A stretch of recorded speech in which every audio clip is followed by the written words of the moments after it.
Hello? That's better, thank you. As Susanna says, we're so grateful for you two coming today. And we thought that a good way to do this would be a sort of informal roundtable discussion between the three of us, just to sort of bring out some of the themes that some of you might have read about in Charlotte's blog, but in particular to hear from Joshua as a family member when the diagnosis of melanoma and the sort of journey sort of evolved. So, Charlotte, if you don't mind, could we start with you just telling us some of the sort of the key timelines around your diagnosis and your journey so far? Yeah, of course we can. Can everyone hear me? Yeah. Just before that, I just want to say a thank you, because often thank yous are at the end, aren't they? And you think, oh, I've not had a chance to say thank you. So there's quite a lot of people, and it's not an Oscar kind of speech, where I thank everyone, like my mum and dad and my husband. My mum and Matt, my husband, are here today. And thank Joshua, but thank you to everybody for the conference and inviting Joshua and I to speak. We're really humbled that, given the opportunity to share our story. And also thank you to everybody in my life who helps me, especially Weston Park in Sheffield, and a very special person's here as well. That's Jeanette, one of the skin cancer nurses, who is an incredible source of support. But yeah, I just wanted to say thank you first. I didn't kind of want to rush through it. But my melanoma journey started quite a long time ago. It actually started when Joshua was a toddler, and I had a suspicious... Well, it wasn't suspicious. It was just an odd little mark on my right arm. And I went to the GP and I said, look, I've had this for a long time, but it's a bit strange and it's growing. And at the time, Joshua was a full-on toddler. Don't want to embarrass him, but I was just a bit like, time to go to GP. And it was really strange because she said, well, actually, very interestingly, it's a supernumerary nipple, which I didn't realise was a third nipple. So I was like, oh, that sounds interesting. Bit weird, but it's a third nipple. Like, it became a family joke that I had a third nipple, and people would ask me, and I'd be a bit of a minx, because, if somebody asks you about your body and you think, oh, I'm going to say it's a third nipple and see what their reaction is. And that's what I used to do. And then during COVID, during 2020, that summer, it really started to change. It had been fine for 11 years. It was, none of the signs of melanoma. It was pale pink. It was good shape. It looked like a third nipple. And then it was during Zoom, when I was on Zoom meetings at work, and people could see it because it was just on my shoulder, and it started to change colour. And I thought, that's not right. So I started Googling and thought, well, maybe it's cancer of the third nipple. Maybe that's what it is. And I look back, and I'm laughing about it, but I look back with a lot of guilt about that, because if I'd have realised what it was, then I could have got it sorted much sooner. But I thought the night sweats, a third nipple changing, I thought, I'm in perimenopause. That's what I'm in. But then the mole really started to change, or the third nipple, as I thought. It became like a little volcano. It started to grow up. It started to change colour, and it started to itch. Went to the GP, and she said, I don't know what it is. It could be what was diagnosed in the past, but we're going to get this sorted. And even though it was COVID in that summer, it got sorted very quickly. And I went to stage 3. By the time they'd cut it out and looked, it was in a lymph node in my armpit.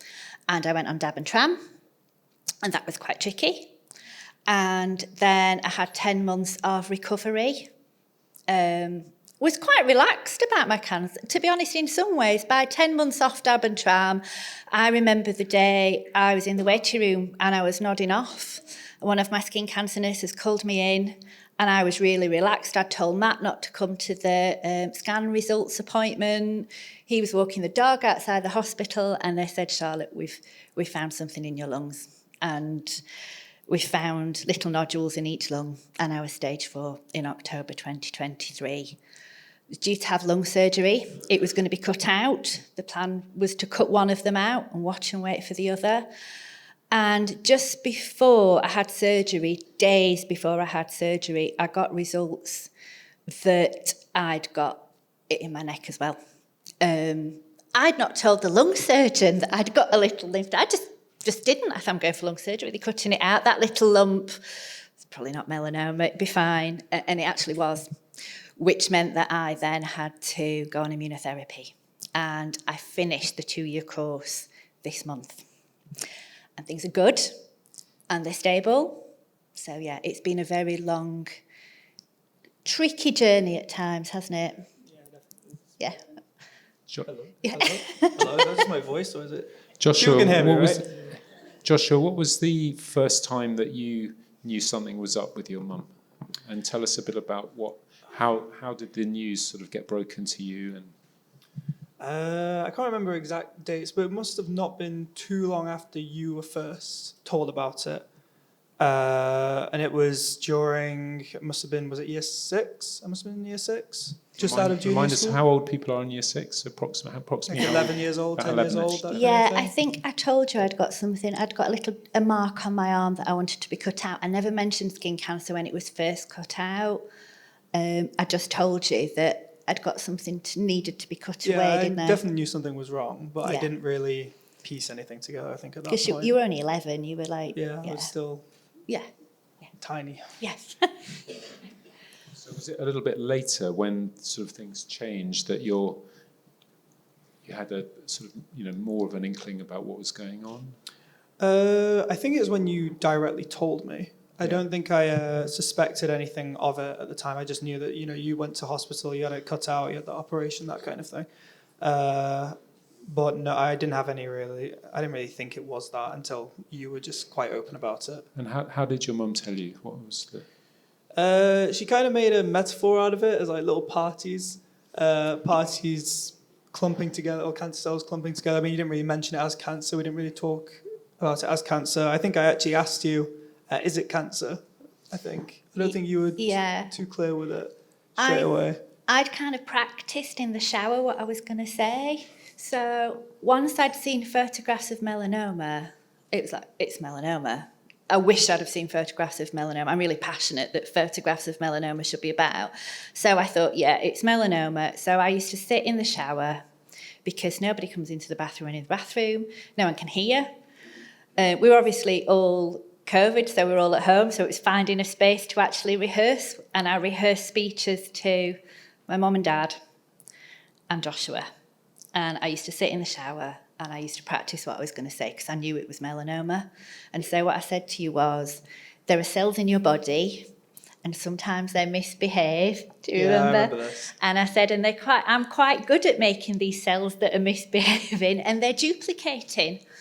And sometimes when they duplicate, there are little gatherings and then sometimes they have a bit of a party. And at the moment, it was just in that one lymph node. So I said, at the minute, they're just having a tiny gathering and we need to sort that out because we don't want parties. And I think gatherings and parties, we were used to talking about those during COVID. Yes, of course. And I never said cancer was invading my body. I just said my body's particularly good at making these cells because I didn't want Joshua to think that there was this disease invading my body. And he sat there I think you were 12 then, you were just in year 7. Yeah, and I kind of just said like, is it just cancer? I think I was quite upfront about it, really. You weren't too great at hiding it. No, it was like, we've been learning about cancer at school and cells dividing. Is it cancer? And what did you say?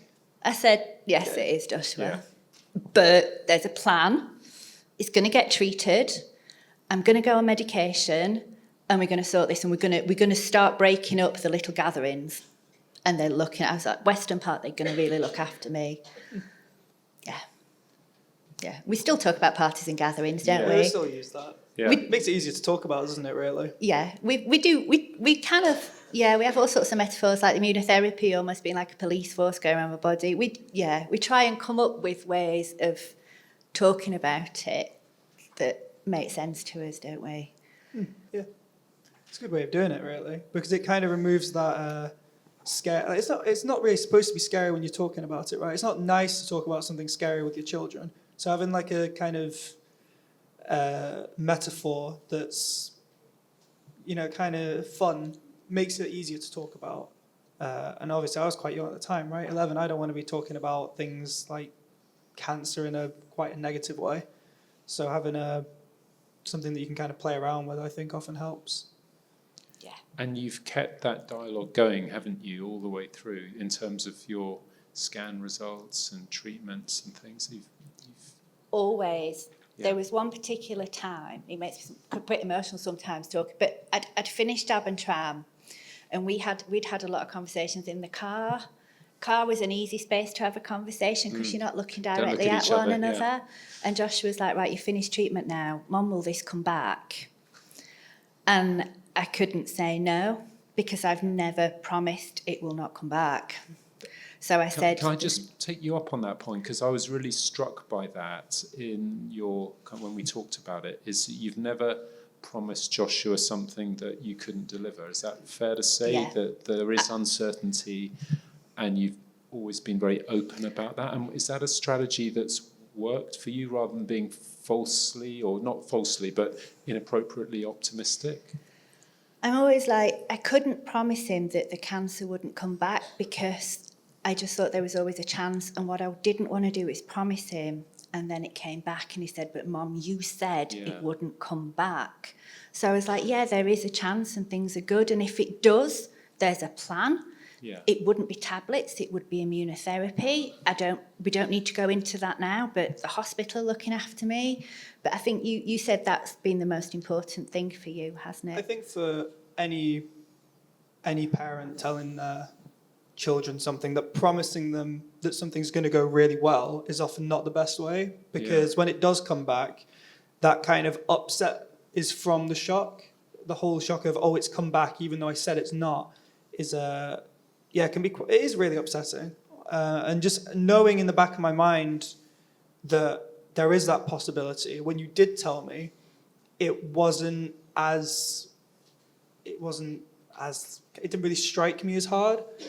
And it's obviously had times where it's gone up and gone down in terms of how well you've been and stuff, and it kind of increments up, I guess, with how, not shocked, but how I knew things or how you told me about things.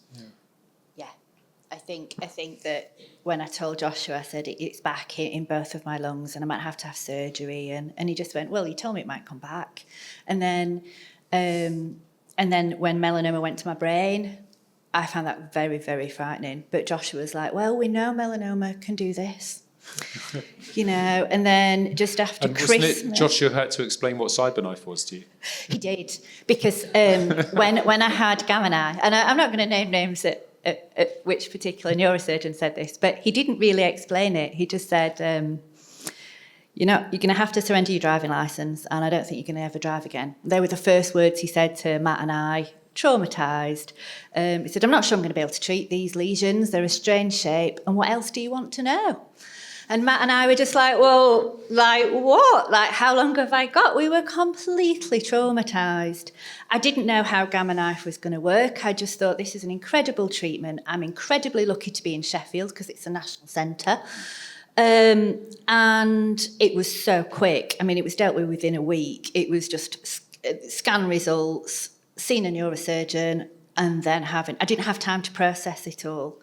And I've had 2 lots of Gamma Knife. I've got one particular lesion on the back of my brain which affects my balance. Well, it doesn't affect my balance, that's the whole point. It actually doesn't. And when I told Joshua about that brain lesion, he went, well, Mum, to be honest, your balance is never good and you're always clumsy, so we wouldn't even know. And you knew the ins and outs of the radiotherapy. You'd studied it at school? Or he came home and a few weeks ago he was just like, Mum, we've been learning about Gamma Knife and this is what it is. And I wish Joshua had have been that appointment with me, with a neurosurgeon. And he's just drawn me a diagram while we've had coffee out there. And it's just amazing. I'm always really curious about that kind of thing. I mean, it helps me. It's not for everyone, but if there's a new treatment that you're having, understanding it to the fundamentals really does help me, and that's something with you as well. And do you look things up, Joshua? I mean, do you? If Mum says I'm having drug X, would you then look that up? I really try and avoid searching things up because it's often very wrong, or it's not. Yeah, there's not the details in there. So often if I wanted to know something, I'd always ask you to ask the nurses. And if you didn't know, you'd never sugarcoat it. You'd always be direct that you didn't know. Yeah. And that really helps. Joshua, can I ask you a little bit about how the news filtered through to your friends and school and how people reacted once you told them? Was that a difficult thing to have to deal with? Not really. I'm around a lot of supportive friends. I mean, a lot of the friends they were really supportive about it, and I was happy telling them because to me, I didn't think they'd have a different outlook on me if I was to tell them. And that was something that I was kind of worried about, is if I told them about it, they might change the way they talk to me, change the way they might interact with me. But they didn't. One person who did really help me through it as well was my girlfriend Yuna. Her dad had, I think it was lung cancer. I don't really know. Pancreatic cancer. You know my girlfriend better than me. That's kind of bad. And he ended up dying from it. So that was something that really, she could kind of relate to me in a way, and there weren't many people who could. So I think I'm very grateful to have someone who can, kind of guide me through it a little bit. But the overall response from my friends was very positive. Yeah, that's amazing. And the school, have they been supportive? The school have been amazing. I mean, you know more about it than me, really, don't you? Because you've been emailing my head of year, but she's really sweet about it. Yeah. And always is there for support and that kind of, and my school's quite good at it as well, really. They're very on top of things like that. Yeah, I told school straight away. As soon as I knew it was stage 2, as soon as I had that wide local excision, I told school, because I was a teacher, not for very long, but I was a teacher many moons ago, and I thought school need to know, because if Joshua's struggling, they need to know why. So I have been completely honest with school. And then last summer, when I'd progressed to stage, when Josh was starting, because he's in the middle of mocks, bless him, so he's had the day to come here today, right in the middle of it. Missing mocks to be here. And school have been brilliant. Well, we're giving you A+, I'll tell you that. But I did go in, and I wanted a face-to-face meeting with school when I was progressed to stage 4 to say, I'm a mom with stage 4 cancer. This is what melanoma is. It's gone to my, for me, it was like, it's gone to my lungs, my neck, my brain. I wanted to tell them how serious it was. And I said, at the minute, Joshua's fine and he doesn't really need any support, but I need to know there's a plan and I need to know there's a switch. And as soon as he starts struggling, we can act upon that switch and you can help him. And we communicate quite often. And that's really important, that I know that Joshua's not on his own and school are aware, and I do not mind sharing my story. I mean, his head of year has read my blog, so she knows how bad the diarrhea was in hospital, and it was appalling. I don't want to sound crude, but the world fell out of me. It was just the most, and I am still traumatised by the side effects because they're so hard, and I wanted school to understand that. So it is in the public domain. Joshua's girlfriend has read my blog, which was really interesting. Her first meeting me thinking, she knows. She knows about, but I think telling school has been incredibly important. Yeah. So if we were to reflect back, if someone was to come to you and sort of your age group and say, my parents just been diagnosed, what would be your thoughts of how to live with that knowledge? That's quite a tough question, actually.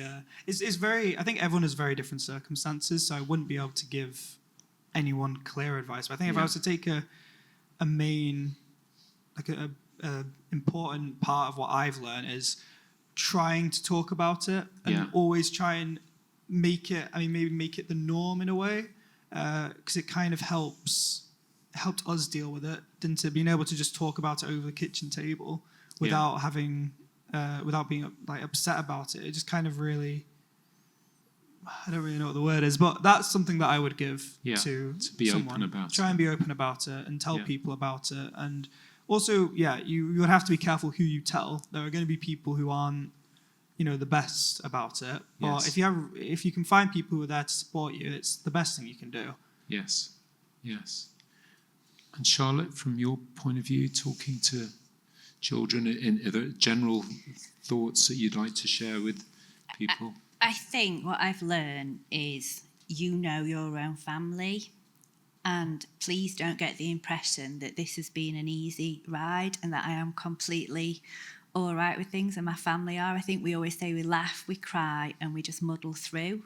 We've had some really tough times, and I think I put on this brave front. I'm very good at putting on a brave face. And I know there'll be a few people in the room smiling because they know that. And I thought, I'd made a promise when I first got diagnosed myself. I was like, I am going to make sure my family are really proud of me. I was like, I'm going to show, I want them to be really proud of me. And I thought that was putting on a brave face, and it actually isn't. I want to show what resilience is, and I want Joshua to understand not what strength is, what resilience is. So if he's in a situation, or his friends are, and I'm not saying about cancer, I'm saying about life in general, resilience is about admitting that you're struggling to somebody and knowing where help is and then accessing that help. And that's a lesson in life that I've learned, and I want Joshua to take away, not to put a brave face on things and to say, this is a difficult situation, I need help and I know where to go. And as a parent, for me, that's just been going, right, I know where we can go if there's a problem, and being honest about my mental health. As I say, it may appear that, I put my makeup on, but Joshua knows I need counselling and I'm on antidepressants, because then Joshua knows that's normal and that's all right. And for me, that's been my most important lesson. But talking and not being afraid to talk. And not being afraid to cry, because there have been times when I've gone into your room and he's like, Mum, are you all right? And there's been tears, because I'm like, no, my arthritis. And Joshua's helped me. He's helped me with my diabetes. He came with me to get my smartwatch when I was with my diabetes through my immunotherapy. He came with me. Surprisingly, know quite a lot of people with diabetes Yeah. in my year. Yeah, it's. He was like, you need to get It's not these uncommon. snacks. Yeah, so, I think it's, your family, your loved ones, and as I say, and you don't have to put on a brave face. If on that day you don't feel like it, you don't have to.